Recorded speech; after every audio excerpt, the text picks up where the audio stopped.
Yeah, we're good looking, but crucially, not crucially, sort of as important as being that good looking. Yeah. Are they good at football? Do you think that's a good front line that we have now at our disposal? Giroud and Morata. I think it's an upgrade on Morata and Batshuayi, and I got a load of abuse for saying that on Twitter. I think that's inarguable.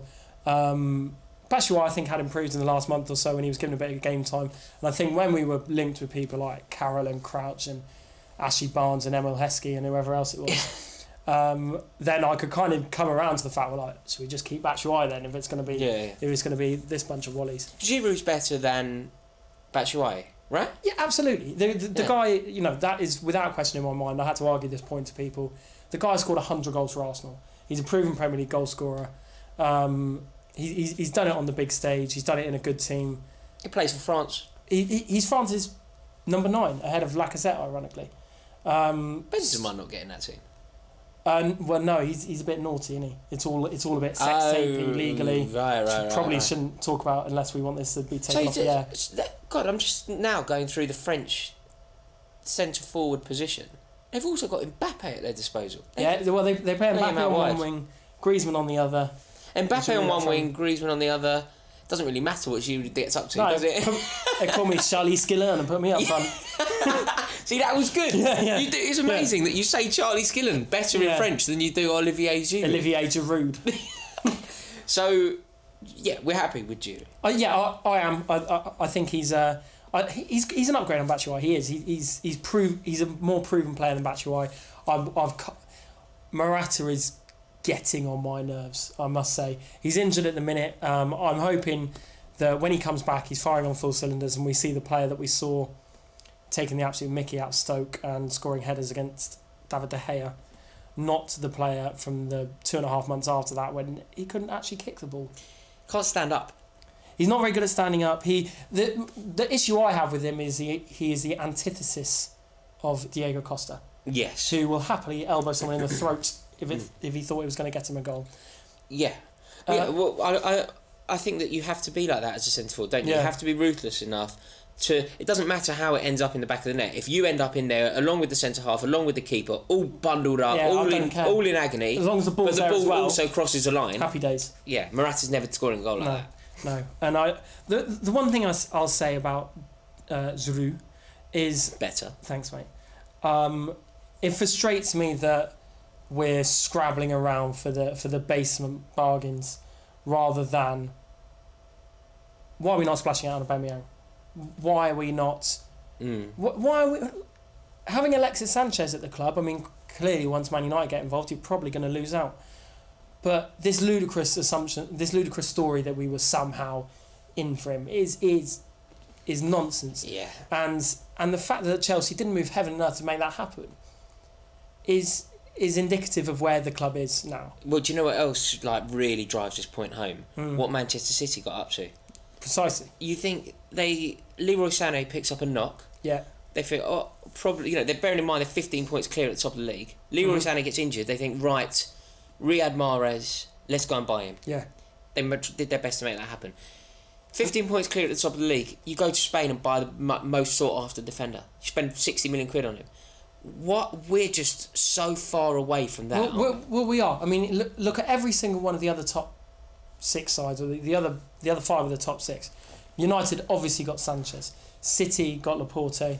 Arsenal have completely revolutionised their team with Aubameyang and Mkhitaryan. It's a good front line they've got there now, Arsenal. It is. I'm interested to see how they juggle Mkhitaryan and Ozil too, because I think they're very, very similar players. And also Lacazette and Aubameyang. Yeah, precisely. Yeah, it's better than our attack now. Oh, it's far better than our attack. Yeah. But the trouble is, they have a wonderful front 4, but you can't play them as a front 4. No. I think it's Lacazette who loses out. You could play them as a front 4. That would be a good. They could play the formation 4-2-4. Yeah, I'm not with sure. With Xhaka and Wilshere. That's where you run into problems. Xhaka and Wilshere protecting nothing. But they'd outscore teams. But even Liverpool made Virgil van Dijk the most expensive defender of all time, and even Tottenham got in. Yeah, not someone that's going to revolutionise the Premier League, but a very good player from PSG for 25 million, and so Tottenham a lot less so. But I mean, we're not pulling up any trees, and You know, is that a saying? Yeah, we're not pulling up trees. Yes. What's that mean? We're not. We're nothing to write home about. Agreed, but we're not pulling up trees. You just made a saying up. I didn't. That isn't a thing. When we stop recording, we'll go and Google it. That isn't a thing, though. I don't need to. It is. We're not pulling up trees. Yeah, we're not pulling up any trees. You just made something up. This is going out to tens of people. I don't think you can. I don't think you should be making up sayings. Like do you want to change it? And I'll let you change it, and I'll edit it out. No. So you're happy to leave this in there? Yeah, you look a moron. We're not pulling up any trees. Okay. Please do tweet Rory and tell him he's being a wally. We're not pulling up trees. Isn't a saying. But we'll leave that there. I'll tell you what is pulling up trees. Go on. 3 billboards outside Ebbing, Missouri. Have you seen it? About lumberjacks, is it? Have you seen that film? I really want to. The trailer looks amazing. I gather that you've seen it. I did see it. I tweeted about it. I made friends with strangers in both Finland and the United States of America talking about it. Yeah, because I came into work. I saw it on Monday night. Right. Went with Victoria. Finished late. Went home, went to bed. Woke up the next morning, still on my mind. I went to the gym. Victoria didn't have a chance to have the conversation with her. Came to work. Walked into the office. Didn't care how anybody's weekend went. Just said, who wants to talk to me about 3 billboards? Nobody. I imagine I see a lot of you, and it's one of the favourite aspects of my life. But I imagine working with you every day is like torture. It's like having torture. It's like having a child that permanently needs to be played with. Yeah, agreed. Talk to me about this film now. Agreed. I'm forever. Do you know whose case I'm on for that? Who? Adam Boltwood. Yeah, I imagine he's got little time for that. He's like my nanny. I basically demand that he comes either to lunch. Yeah. Or to play me at darts. We've got a dartboard. Have you? Yeah. Can we play after this? We can absolutely play. I take it very seriously. I used to be in a darts league, I'll have you know. You don't strike me as a good darts player. I used to be.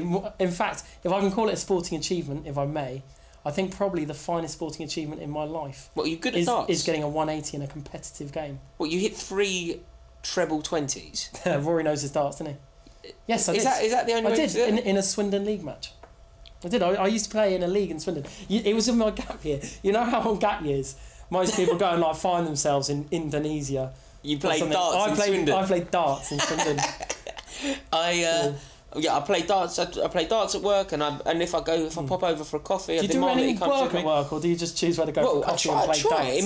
In between just film reviews and stuff. Yeah, but effectively, nobody wanted to play with me. Oh, I'm sorry, mate. Or talk about the film with me. So I found people on. I basically hashtagged.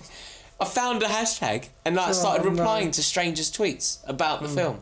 But the film itself grim. Looks really exciting. It's meant to be very, very dark. Very dark. Oh, she's got to Frances McDormand, who plays the lead actress in it, has got to win an Oscar. Well, the other person that's nominated, he's one of my favourite actors because first saw him in Cheers, which is one of my favourite sitcoms of all time.